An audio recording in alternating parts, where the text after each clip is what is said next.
Yes, no, Garo.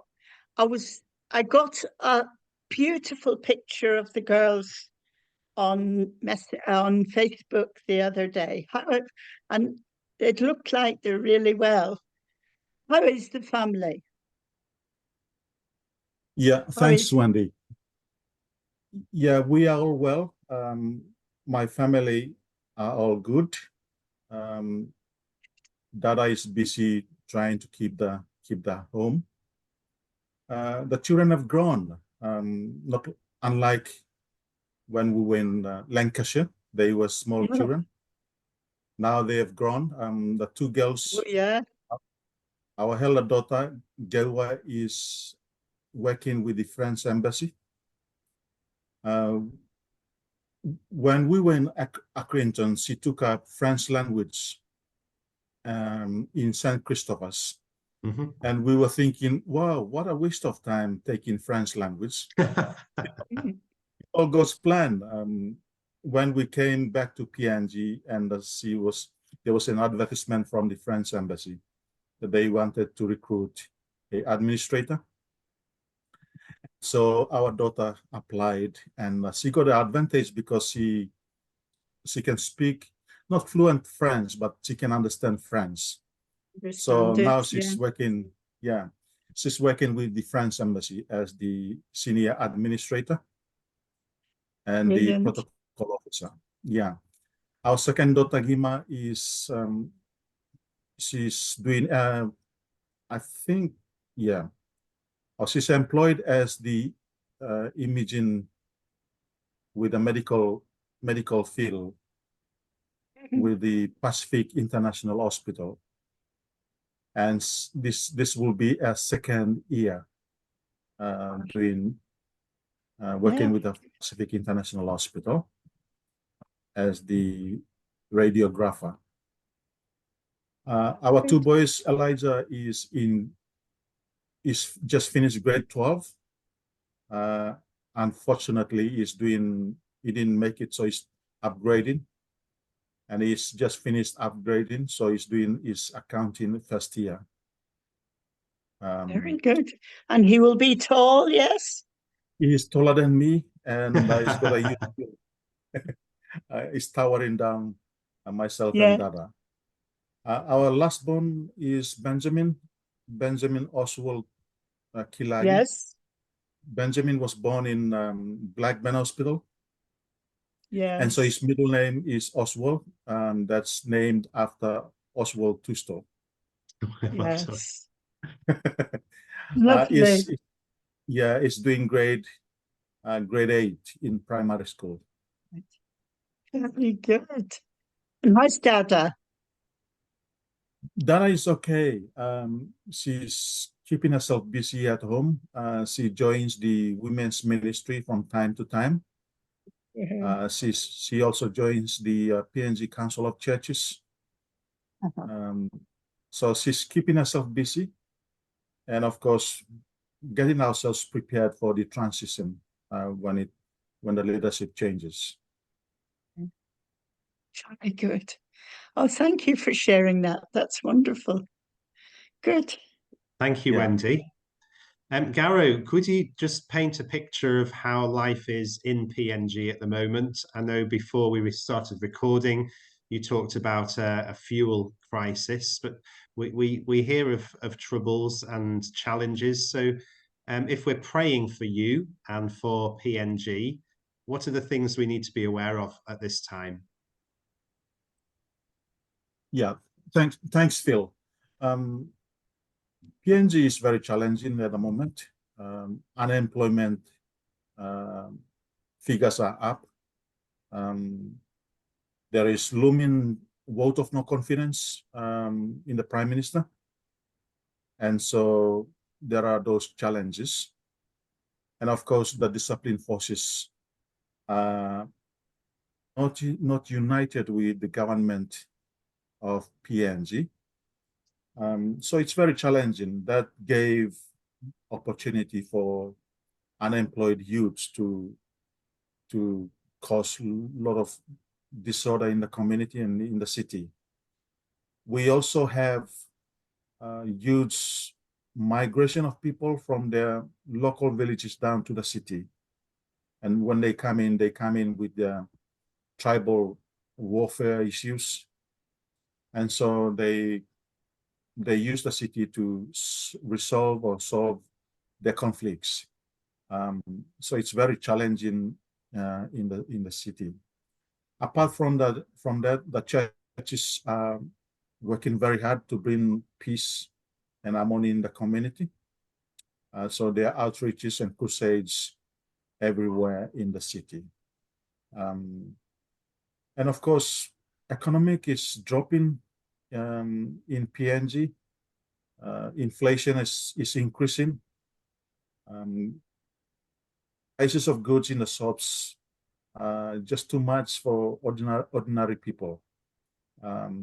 And for me as a pastor or minister, we don't get much allowances from the church, and so it's very challenging for us when the prices of goods have increased. Thankfully for me, I'm a bit okay because my two girls are working, Yeah. and so they supplement the family income. But then they are big girls; they worry about their own life too. So me and Dada don't want to bother them. We know they are adults. But life is very challenging in PNG. As I said, the inflation has increased, and prices of goods and services have also increased.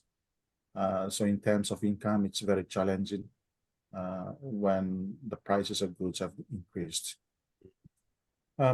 Maybe so the church in Lancashire can pray for peace in the city. Pray for the government so that our leaders can resolve these issues amicably. And of course, pray for the life and witness of the church, that the church can continue to increase in the things of God and continue to preach the witness. Thank you, Garo. Garo, we need to say huge congratulations to you for the great honor of becoming the new moderator. Tell us a little bit about the role that you will be occupying and how we can pray for you as the incoming moderator. Yeah, thank you, Phil, for asking that. Congratulations. We're so proud of you. Yeah. Oh, definitely. Yeah, thank you both, Phil and Wendy. And I know the church in Lancashire will be very grateful for this news, because I can remember 10, 12 years ago, I was in the under fives in the district. Yeah. Yeah, and part of my team was Gareth. And I remember we praying together in some of those under fives meetings. And Stephen Poxon was the chair of the district that time, and he was very encouraging. And look, our God has made this opening for us. It's unbelievable, but we're just thankful to God. And the work is large. It's managing the whole affairs of the church in Papua New Guinea.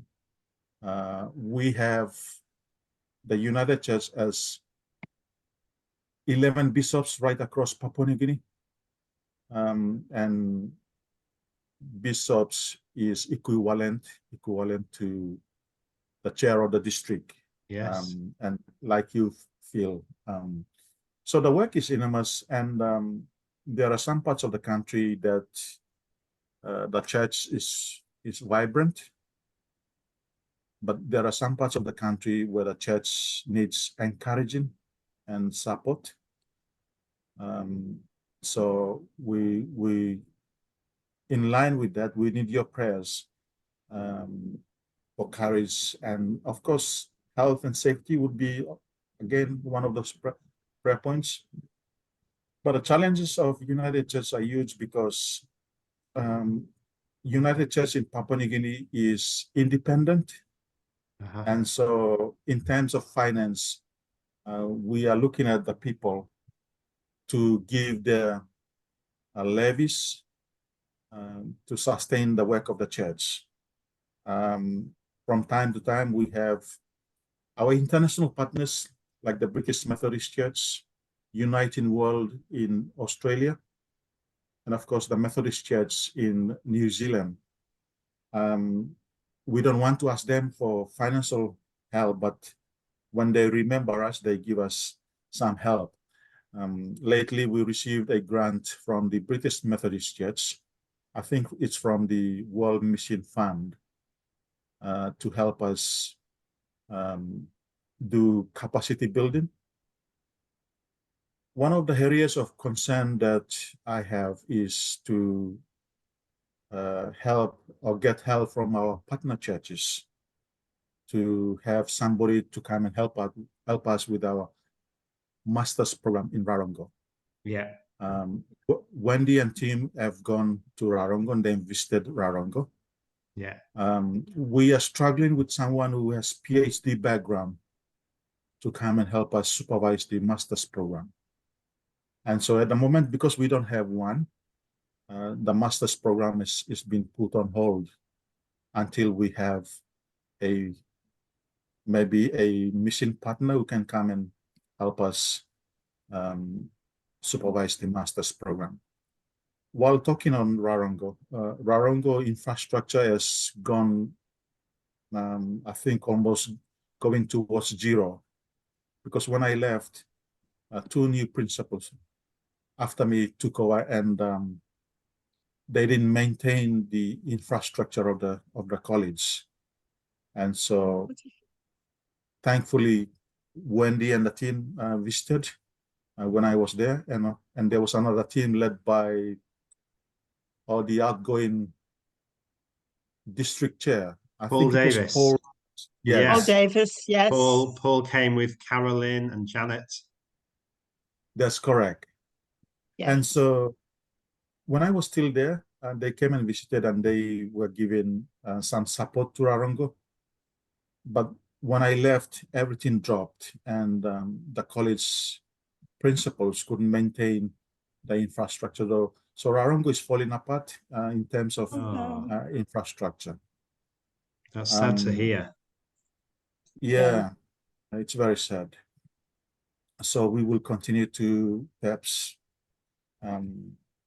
seek your help by way of prayer, and of course maybe generous help towards Rarongo will be very helpful.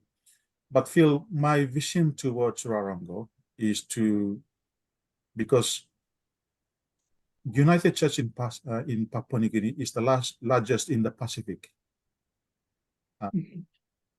But we only have one PhD holder. We have a lot of diplomas and bachelors, but we don't have a lot of masters and PhD holders. So we'd like to have someone who can help us build our human capacity, maybe build our number of PhD holders. So far in Rarongo, in United Church in Papua New Guinea, we only have one PhD holder. That's not good for as far as human capacities, human development is concerned. And the person I'm talking about is nearing his retirement age. Oh dear, yeah. Yeah. There are a lot of challenges, Phil, but maybe in our next interview I could mention the long list. Absolutely, yeah. One of our issues is looking at climate change and the impact of our changing climate, and it would be good next time we talk about that with you a little bit, if that's okay.